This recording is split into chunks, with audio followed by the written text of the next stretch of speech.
छत्रपती शिवरायांच्या जी आरती आपण घेतली त्याप्रमाणे शिववंदनेनं आपण सुरू करू. पूर्ण शिववंदन घ्यायला नको वेळेअभावी, आपण फक्त पहिलं कडवं घेऊ. उभे राहूयात आपण सगळे आणि हात जोडूया. शिवरायांचे आठवावे रूप, कृपया माझ्याकडे म्हणा. शिवरायांचा आठवावा प्रताप, शिवरायांचा आठवावा साक्षेप, भूमंडळी. पुण्यश्लोक छत्रपती शिवाजी महाराज की, धर्मवीर छत्रपती संभाजी महाराज की, भारत माता की जय श्रीराम. बसून घेऊयात सगळे. छत्रपती शिवरायांचा इतिहास, मराठ्यांचा इतिहास हा एवढ्या पराक्रमाचा आहे की बोलणाऱ्यानं बोलत राहावं, ऐकणाऱ्यानं ऐकत राहावं. पण एक वातावरण तयार होण्याआधी एक विनंती करेन, आपापसातलं बोलणं पूर्णपणे बंद करा आणि लहान मुलांकडे लक्ष द्या. लहान मुलांचा आवाज दंगा हा पूर्णपणे कमी करा. आता कुणी आपापसात बोलू नका आणि आपण व्याख्यानावर लक्ष देऊ. माझं दैवत असल्या छत्रपती शिवरायांना त्रिवार मुजरा करतो. येथे जमलेले माझे सगळे बंधू भगिनी, माता आणि वडीलधाऱ्यांना वंदन करतो, मान्यवरांना वंदन करतो आणि माझ्या बोलण्याची सुरुवात करतो. मी जे बोलतोय ते थोडं लक्ष देऊन ऐका आणि समजून करायचा प्रयत्न करा, आकलन करायचा प्रयत्न करा. मी नक्की काय सांगतो. सिंधू नदीमुळं हिंदू धर्माला हिंदू हे नाव मिळालं. सिंधूच्या काठी राहतात ते हिंदू. सिंधू या शब्दाचा अपभ्रंश झाला आणि हिंदू हा शब्द तयार झाला. सिंधू नदीला इंग्रजीमध्ये इंडस रिव्हर म्हणतात. इंडस या शब्दाचा अपभ्रंश होऊन इंडिया हा शब्द तयार झाला. सिंधू नदीच्या खोऱ्यामध्ये जी संस्कृती होती, ज्याला आपण इंडस व्हॅली सिव्हिलायझेशन म्हणतो, त्या संस्कृतीमध्ये बदल होत होत भारतीय किंवा हिंदू संस्कृती तयार झाली. याचा अर्थ आमचा देश, आमची संस्कृती, आमचं अस्तित्व याचा उदय कुठं झाला, उगम कुठं झाला, तर तो सिंधू नदीच्या खोऱ्यामध्ये. म्हणजे आम्ही भारतीय, आम्ही हिंदू, आम्ही मूळचे कुठले, तर मूळचे आम्ही सिंधू नदीच्या खोऱ्यामध्ये. पण त्याच सिंधू नदीच्या खोऱ्यामध्ये आज पाकिस्तान वसलंय, जिथं फक्त 1% लोक हिंदू आहेत.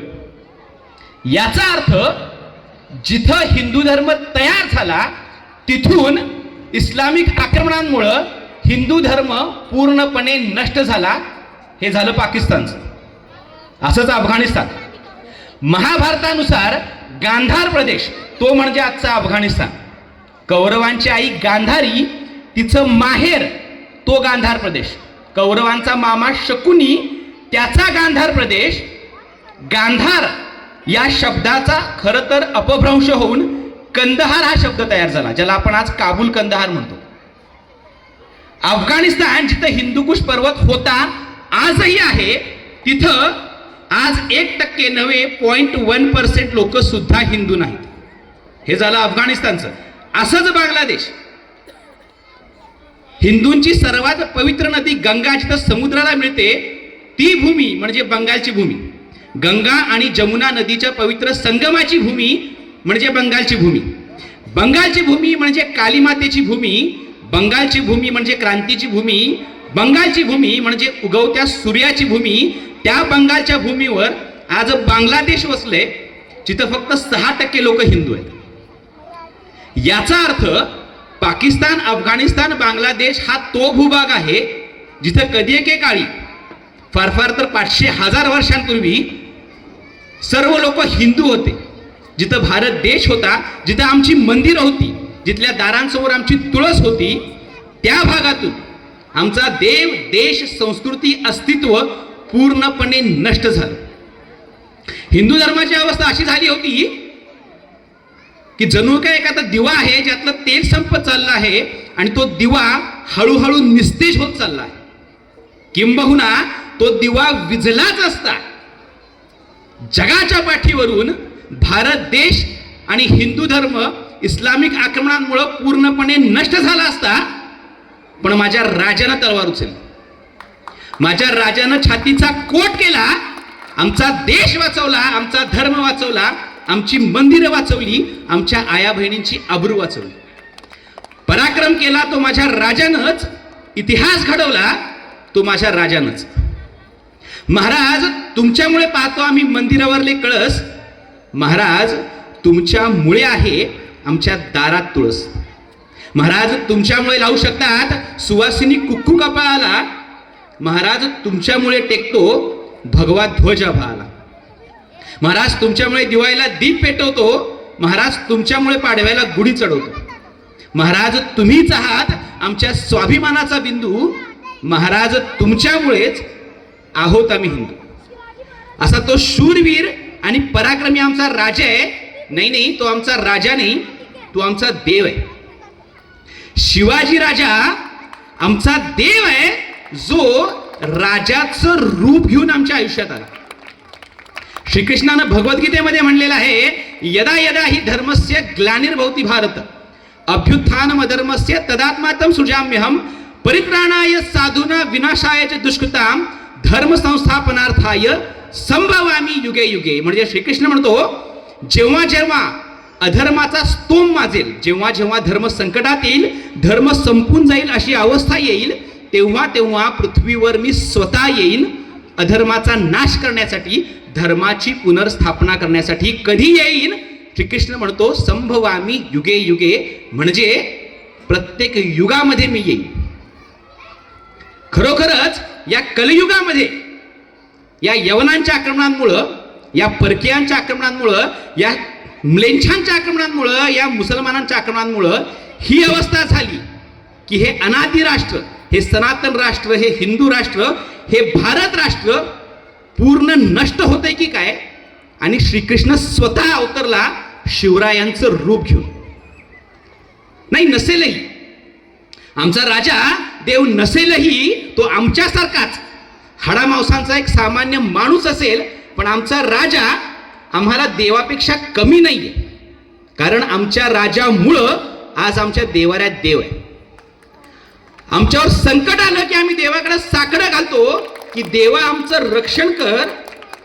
पण देवावरही जेव्हा संकट आलं होतं तेव्हा देवांचंही रक्षण करणारा असा देवांचाही देव तो म्हणजे शिवाजी राजा.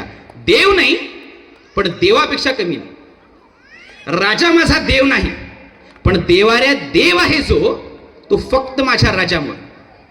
राजाचं माझ्या मंदिर नाही कोठेही, पण कुठल्याही मंदिरावर भगवा फडकतो जो, तो फक्त माझ्या राजामुळं.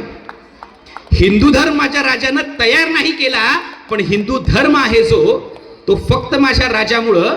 राजा माझा देव नाही, पण देवाऱ्यात देव आहे जो, तो फक्त माझ्या राजामुळं.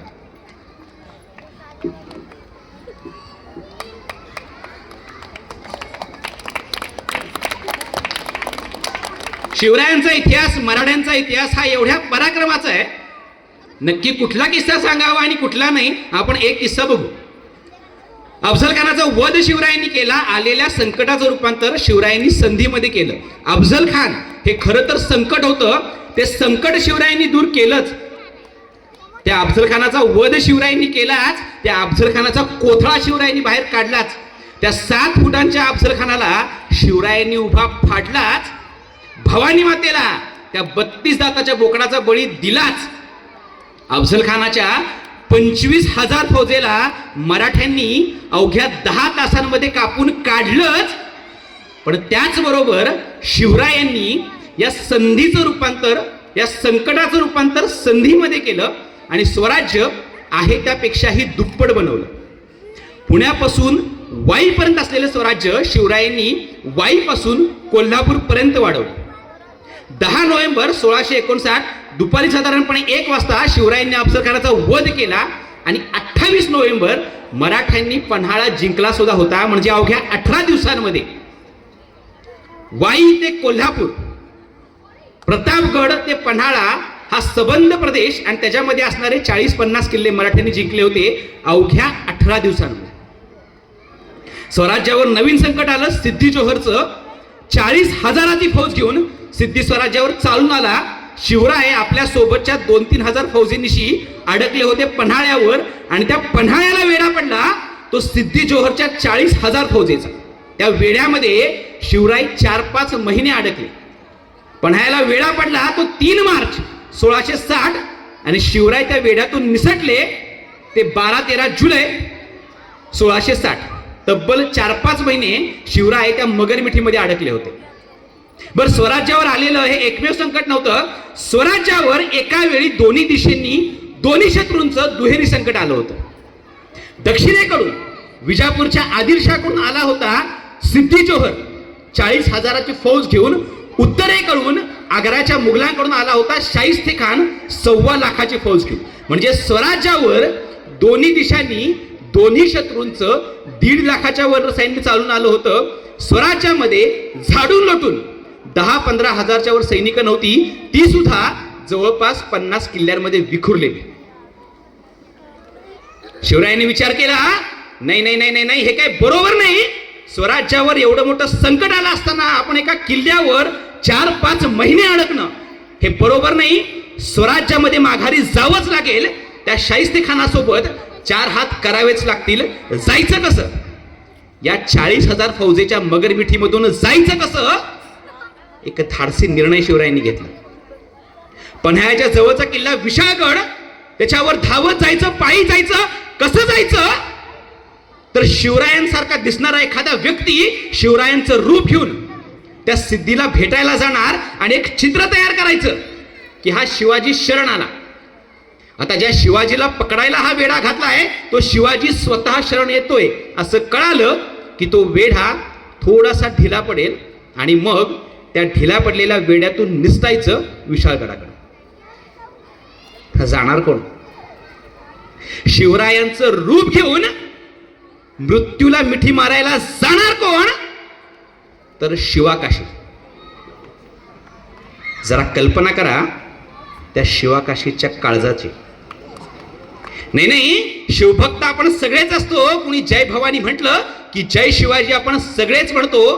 पण जरा कल्पना करा त्या शिवाकाशीच्या शिवभक्तीची 2 क्षणांसाठी स्वतःला त्या शिवाकाशीच्या जागी ठेवून बघा. तो शिवा जेव्हा शिवरायांचं रूप घेऊन पन्हाळ्याच्या पायऱ्या उतरत होता, तो शिवा जेव्हा शिवरायांचं रूप घेऊन सिद्धीला त्याच्या 40,000 फौजेमध्ये जाऊन भेटत होता, तेव्हा त्या शिवाला ठाऊक होतं की 2 क्षणामध्ये या सिद्धीला कळणार आहे की हा शिवाजी नाही, हा कोणतरी तोती आहे. आणि 3ऱ्या क्षणाला आपला मुडदा पडणार आहे. तरीही तो गेला, मरायलाच गेला. शिवाला नटवायचं चाललेलं, सजवायचं चाललेलं, शिवाला शिवरायांचं रूप द्यायचं चाललेलं. शिवराय स्वतः जातीनं पाहत होते की हा शिवा माझ्यासारखा दिसतो की नाही. ह्याचे वस्त्र, ह्याचे अलंकार, ह्याचा शिरपेच, ह्याच्या कपाळावरचा शिवगंध, हा शिवा माझ्यासारखा दिसतो की नाही.